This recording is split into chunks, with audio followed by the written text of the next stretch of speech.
విభజన చట్టం ప్రకారం కృష్ణా బోర్డు ముసాయిదా తయారు చేయలేదని లేఖలో కేసీఆర్, హరీష్ రావు ఆరోపించారు. దీనికి సంబంధించి మరిన్ని డీటెయిల్స్ మహేష్ అందించడానికి సిద్ధంగా ఉన్నారు. మహేష్, ఈ లేఖ సారాంశం ఏంటి?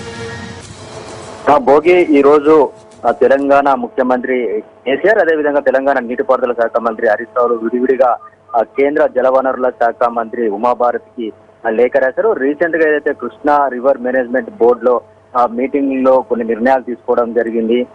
రెండు రాష్ట్రాలకు సంబంధించినటువంటి అధికారులు కూడా ఈ సమావేశంలో పాల్గొనడం జరిగింది. అయితే ఏవైతే ఆ ప్రాజెక్టులు ప్రస్తుతం ఉన్నాయి, కొత్తగా చేపడుతున్నటువంటి ప్రాజెక్టులన్నింటినీ కూడా కృష్ణా రివర్ మేనేజ్మెంట్ బోర్డు పరిధిలోకి తీసుకురావాలని చెప్పేసి తీసుకున్నటువంటి నిర్ణయం. దీనికి సంబంధించి కృష్ణా రివర్ మేనేజ్మెంట్ బోర్డు కూడా ఒక డ్రాఫ్ట్ ముసాయిదాను కూడా తయారు చేసింది. నోటిఫికేషన్ సంబంధించి ఈ నోటిఫికేషన్ సంబంధించినటువంటి ఇన్ఫార్మల్ సమాచారం రెండు ప్రభుత్వాలకు కూడా పంపించడం జరిగింది.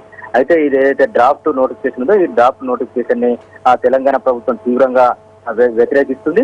రాష్ట్ర విభజన చట్టం ఏదైతే ఉందో రాష్ట్ర విభజన చట్టం ప్రకారం ఈ కృష్ణా మేనేజ్మెంట్ బోర్డు పట్టించుకోవట్లేదు. దానికి సంబంధించినటువంటి నిబంధనలను కృష్ణా మేనేజ్మెంట్ బోర్డు తుంగలో తొక్కుతుందని చెప్పేసి ఈ రోజు ముఖ్యమంత్రి కేంద్ర మంత్రికి లేఖ రాశారు. అంతేకాకుండా ఏదైతే కృష్ణా మేనేజ్మెంట్ బోర్డు ఏకపక్షంగా వ్యవహరించడమే కాకుండా విభజన చట్టానికి వ్యతిరేకంగా వ్యవహరిస్తుంది. అంతేకాకుండా గత 60 సంవత్సరాలుగా తమకి ఉమ్మడి ఆంధ్రప్రదేశ్ లో నీటిపారుదల రంగంలో తీవ్రమైనటువంటి అన్యాయం జరిగింది. ఇది మరీ కొనసాగేందుకు వరకు తెలంగాణ ప్రభుత్వం ఒప్పుకునేందుకు సిద్ధంగా లేదు.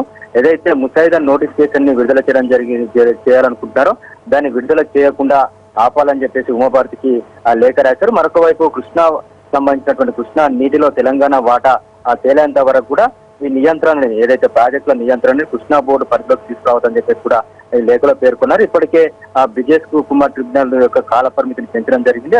బ్రిజేష్ కుమార్ ట్రిబ్యునల్ తెలంగాణకు కూడా వాటర్ అలొకేట్ చేసేటువంటి అవకాశం ఉంది. అంతేకాకుండా ఆ కోర్టులో కూడా సుప్రీంకోర్టులో కూడా ఈ అంశం పెండింగ్ లో ఉన్నటువంటి నేపథ్యము. గతంలో ఏదైతే బచావత్ ట్రిబ్యునల్ ఉందో బచావత్ సంబంధించినటువంటి అవార్డు చేసినటువంటి విధంగా రాష్ట్ర వారిగా అది అవార్డు చేయలేదు. కాబట్టి ఈ విషయాలన్నింటి కూడా తేలేంత వరకు కృష్ణా నీటిని తెలంగాణ వాటా తేలేంత వరకు కృష్ణా బోర్డు నియంత్రణలోకి ఏదైతే డ్రాఫ్ట్ ముసాయిదాను తయారు చేస్తూ కృష్ణా బోర్డు నియంత్రణలోకి ప్రాజెక్టులను తీసుకొచ్చే విధంగా ముసాయిదా ఏదైతే తయారు చేస్తున్నారో ఈ ముసాయిదాను ఎట్టి పరిస్థితుల్లో ఆమోదించొద్దని చెప్పేసి కేంద్ర మంత్రికి ఉమాభారతికి ఇద్దరు అటు ముఖ్యమంత్రి కేసీఆర్, ఇటు నీటిపారుదల శాఖ మంత్రి హరీష్ రావు లేఖ రాశారు. Bhogi, thank you Mahesh.